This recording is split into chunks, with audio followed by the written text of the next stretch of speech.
Enter the leader, knowing what to do when you don't know what to do.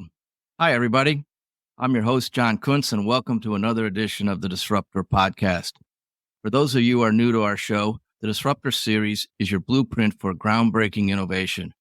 We started this podcast in December of 2020 as a periodic segment of the Apex podcast. Our vision was to go beyond conventional wisdom by confronting the status quo and exposing raw power of disruptive thinking. Today, we'll be talking to leadership coach Andrew Netschay of Warm Steel Consulting as he shares valuable advice on the pitfalls and mistakes many executives make while they are ascending the professional ranks, navigating organizational hierarchy, and climbing the corporate ladder. Welcome to the show, Andrew. Thanks, John. Appreciate you having me here today. Yeah, it's going to be fun. Before I get into Andrew's background, he and I started working, 2012-ish, I think, in a project out of Vancouver where Andrew's located. And it was for a credit union. And I was the supposed subject matter expert from out of town and came in, and we needed a really good project manager. We were doing some data center strategy and data center relocation, and Andrew came onto our team as a subcontractor through his company, Warm Steel Consulting. So he and I have developed a relationship for now going on 10 plus years. So that's pretty cool. But Andrew, I always like to let the guests introduce themselves because I think it makes a little bit more sense, and you can tell us about your background, your education, your experiences. Sort of how did you get into this world of executive coaching and leadership development?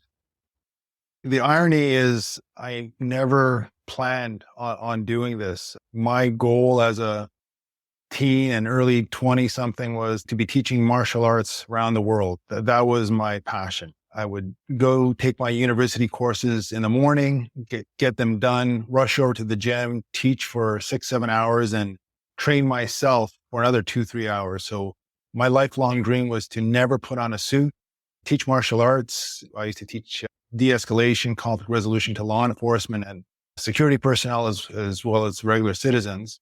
And as I said, I swore I would never put on a suit. Flash forward a few years, some serious injuries. I put on a suit, took my briefcase, and went to my first real job as customer service manager for a software development firm in Vancouver. And that was a rude awakening. Most people that called me every day were not calling to share good news. They were not happy with the software we had sold them, and they were airing their displeasure regularly. I was taking a beating every day from irate customers, but what I started to do is connect some of the dots, connect some of the learnings, principles I learned in the boxing ring to working with people, de-escalating conflict, calming people down, disarming them with some proactive speech tactics. And I learned that the tactics I would teach or the strategies I would teach to defend oneself, those same strategies could apply in the business world. The tactics were massaged and tailored for business context, but the strategies remain true. Again, the irony is I wasn't supposed to be here, but I ended up leveraging all those lessons I learned in the boxing ring in the corporate world. I can attest firsthand on our working together for 6 or 8 months that we had many opportunities to resolve some conflicts. That's why I thought this was a great topic to talk about.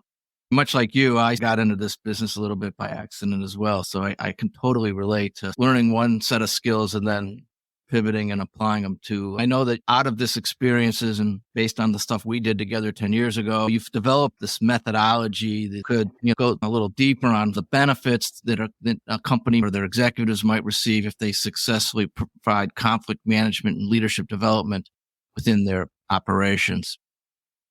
Yeah, great question. The foundational elements of our leadership framework is awareness. One of the benefits is as you build your awareness skills to read the room, to read your negotiating partner, you also learn how to introspect and read your own emotional climate. What type of emotions are running through your mind when you're in a tough conversation or you're in a conflict with a vendor or a client. So if you don't understand the stories you're telling yourself to add meaning to an event, you're not going to be able to really manage those emotions that get triggered by certain stressful events in the workplace. One of the key benefits I find that you could leverage outside of the office is really self-awareness. Because as you start to understand the emotional climate internally, you can manage yourself better in these tough conversations. A side effect of that is confidence, because again, as I say, know thyself. So you're aware of what's going on in your brain, the rationalizations, the stories, how you're perceiving events as they're coming to you. You will in turn develop a sense of confidence because you'll be able to see and read the room a little bit better. You'll also understand how you're going to respond. Being self-aware, building confidence, that's going to also help you be a much more collaborative leader and align with the company culture, if not establishing you, and if that is your mandate. I find that the higher the corporate ladder you climb, the higher stakes the conversations are. So the budgets are bigger, you're managing bigger teams, and in those higher stakes conversations, you got more emotions. Emotions are running high. And so your skill set has to be up to the task of managing your emotions, their emotions, and navigating through those conflicts. So I really see that confidence, self-awareness are major benefits to the individuals taking these types of development programs. It reminds me of, again, back to our project. Let me give you a little backstory just for the listeners. Andrew and I are working this project. I'm the guy from the United States flying in, trying to pretend like I'm the executive. And Andrew's basically running the day-to-day stuff. I come in every couple of weeks. And it was a pretty critical project. We had an audit requirement for the credit union. They needed to move their data center out of the tectonically active western part of Canada into something a little more stable. You probably remember this, right? And you sit me down and you say, we got a problem. He said, what's going on? And you say, one of our lead architects has resigned from the company. And I'm like, oh boy, we're in trouble. But you helped me figure it out and coached me. We came up with a plan and together we worked it through. And I went and sat down with our project sponsor who was under the gun to get this thing done. And we talked it through, and I think probably brought you in and we talked it through a little bit more, and he realized we had control of it and we knew what we were doing. We had his back, and something that could have been a disaster. All projects have issues and problems, and not too many of them low I've ever had where the guy quits in the middle of the project. Usually they wait till it's over. But I think that was a great example. At least for me, I didn't know your background at that point. I just knew you were a really good project manager. But I think you helped me with some of these techniques you just articulated. Is that fair? Yeah, I definitely remember your calm demeanor, calm the client, right? We didn't come to the client saying the house is burning down. No, we've got a small plumbing issue in one of the bathrooms. We're going to get it fixed. The way you handled that discussion was you came in prepared, your emotions were in check.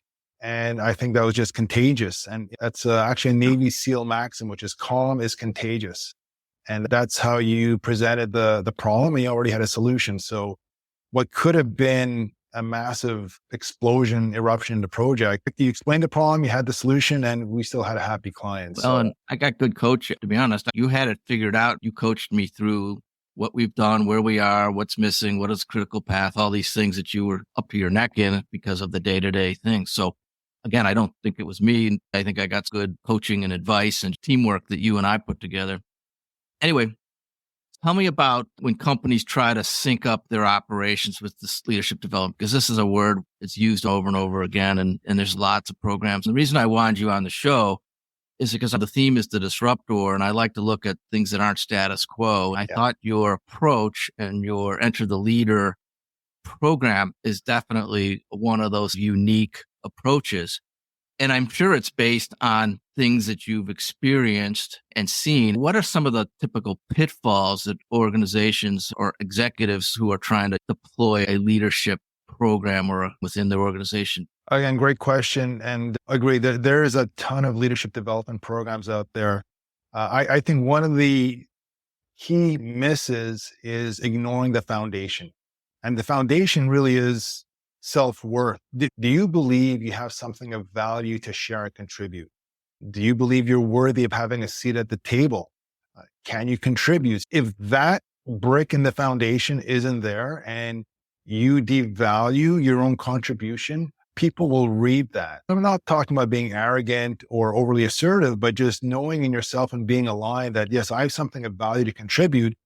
that part of the foundation has to be there. So no amount of training of tactics, strategies, or drilling different scenarios is going to really stick unless that foundation is there. Next, we get into belief systems. Do you believe you can lead? And if you don't, why not?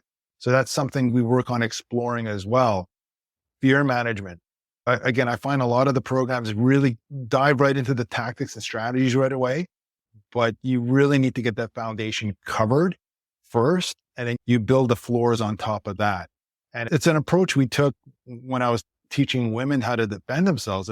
If they did not feel worthy of defense, and if they did not believe that they could defend themselves, there's no way they would be able to execute what we were teaching them in a real life situation. So it always has to begin at the foundation. Same thing for leadership. So you really have to value what you have to bring to the table and believe you can contribute. And then we start building the strategies on top of that. Is there anything else that people, do they try to do stuff or they're doing things in the typical way that then tend not to work? The feedback we've received thus far is people really appreciate us going into this foundation. And that's been a consistent feedback I've received is a lot of programs don't even go there. They talk about just some negotiation tactics. If he says this, I do that, and a lot of role playing. But I think getting into learning how to read the physiological changes that are impacting you when you're in a tough conversation. For instance, the symptoms of fear, otherwise known as an adrenaline dump. If you don't understand that an elevated heart rate, sweaty palms, dry throat are really symptoms of having an adrenaline boost, which means your body's getting prepared, and you misread that as signs of your impending doom, that's a self-fulfilling prophecy. Having the awareness to read your own physiological state, your mental and emotional state, that allows you to make adjustments internally as you go forward. So that's where we get into self-awareness, as we talked about self-worth, belief systems, fear management, and then that drives your ability to apply some of the strategies, one of which is disarming speech. How do you diffuse a situation so that you can bring the temperature down and really get back to a collaborative conversation as opposed to a conflict-ridden one?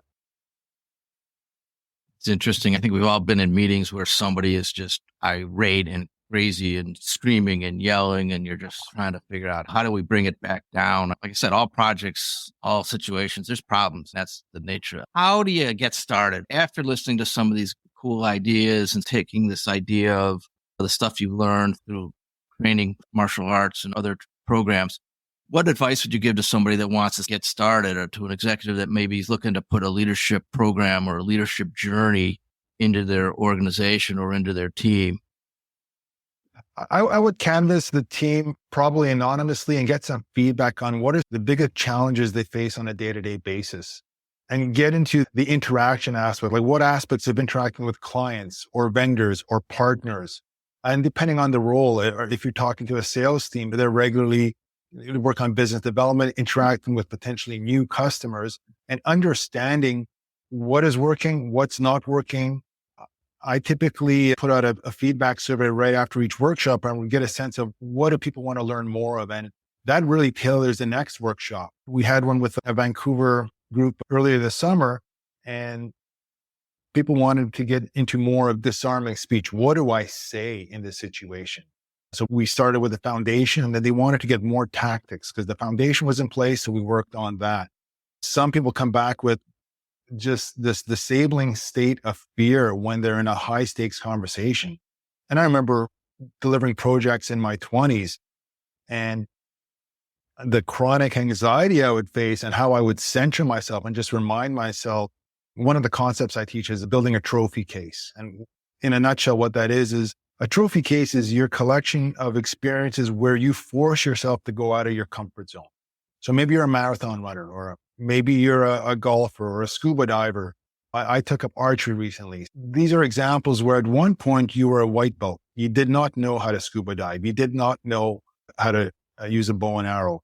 And then you force yourself to go take a lesson. And then that became part of your comfort zone. And perhaps you achieved some success in that realm. That becomes a trophy you put in your trophy case. So next time you're in front of a potentially hostile negotiating partner, you remind yourself, hey, I got this. I was able to cross out of my comfort zone and do this new thing, and I achieved success. And you get yourself centered reminding yourself of your past successes. So that's an example of a concept we teach. So how do you get started? Figure out where is your team crying out for the most help. And at that point, you can contact someone like myself, and we develop a program where we talk about, okay, so these are the challenges. What are some of the tools? What aspects of the framework can empower them to work through those challenges? And we tailor a program for your team to address head on their key fears and challenges when they're meeting with clients or business partners. Cool. So we could probably go on and on. There's a lot of stuff that we could peel back and really deep dive on. But I want to start wrapping up our interview here. So I'll always try to end with the same question, which is there anything that I should have asked that I didn't, or you'd like to share before we let the people get back to their day jobs? Again, great question. I think if you're really ambitious at climbing the corporate ladder and moving into leadership positions, differentiate yourself. So that means get good at what other people are afraid of getting good at. And personally, I found that's conflict management. Most people avoid conflict like the plague. They cannot stand going. They'll kick that can down the road, wait till that issue will miraculously resolve itself. So go to where everyone avoids going. Get skills in that area, and that's going to allow you to differentiate yourself sooner. You'll become known as a problem solver. So that's the number one tip. If I had 30 seconds with someone, that is what I would tell them. Awesome. Thank you, man. Great interview, bud. I appreciate great advice. So where can people learn more about you and your program and your consulting offerings and things like that? The quickest and simplest way to reach me is go to our website, warmsteel.com, or search for me on LinkedIn, Andrew Netschay, and you'll find me. Reach out there. Again, warmsteel.com or my name on LinkedIn, and we can get in contact pretty quick. Yeah, and we'll, of course, put those URLs and those links into the show notes so for people to easily find you. Real quick, tell me a little bit about these workshops, because you alluded to them in and out throughout the questions. I think it's one of your unique value prop that you've shared with me over the years. Yeah, basically what we try to avoid is that cookie cutter approach where here's a curriculum and we're just going to force feed it to everyone who comes knocking. No, I think that the key part here is I meet with the director or executive who finds there is a need in his or her organization for this type of training. I ask them to canvas their team. We figure out what are people really begging to learn? Where do they feel disempowered? So we tailor a program for them based on that. So it's usually a 2-3 step program. We talk, we understand what are the key needs. I tailor that program. I share the agenda and the approach with the exec who's pushing us through their organization. And then we deliver the training. And usually there's lots of follow-ups because, as you can imagine, these conversations, the learning, once you ignite the thirst, people really want to develop their skills. So that's a typical engagement. I meet with you, figure out where your team needs the most help, and we tailor the program for you. Thanks. Really appreciate you enlightening us on your insights on common pitfalls in leadership development and revealing these genuine strategies to more effective outcomes. I got one more question for you. So why do you believe that this unconventional, I'll call it disruptive method of your leadership development is especially beneficial to program and project leaders that are trying to enhance their communication? You hit upon this, but let's just sum it up and we'll leave it at that. They're trying to enhance their communication and negotiation abilities. If you're put in a position as the delivery prime, you're delivering a program or a project that probably has a high sticker value to it, you're essentially running a company. And when you're running a company, you have to balance the needs of your customers, your resources. You're going to have drop dead deadlines that you got to meet. So you're constantly balancing all these factors, internal and external, which translates into a pressure cooker. I really see a project or program manager being a CEO of a smaller company. And sometimes, depending on the budget or span, it could be even larger than most mid-sized companies. So that pressure cooker situation needs tools, because this formal training really doesn't exist. It's handling those emotions that occur when you're in that pressure cooker. So you need a strategy to handle that so you can navigate through it and just build a track record of successful project delivery. Great advice. What I learned from this conversation is, first, Tough conversations are unavoidable, but having a team trained to lead them with grace, compassion, and respect really will help you keep your clients for longer or your team for longer. From a company's perspective, point of view, I think providing this kind of training to your team translates into a couple of things. One, you have a higher retention of your top talent because they're being fulfilled, less burnout as your team now has the tools to manage emotions. Emotional burnout, especially in high pressured system, is in daily conflicts. It's hard. We've all been through it. And then you have happier clients. They'll stay longer. All you listening, I really appreciate it. Don't forget to check out Andrew's leadership coaching services. And once again, I am John Kundtz, and thanks for joining us on this edition of the Disruptor Podcast. Have a great day, all. Thanks. Bye. Thanks, John.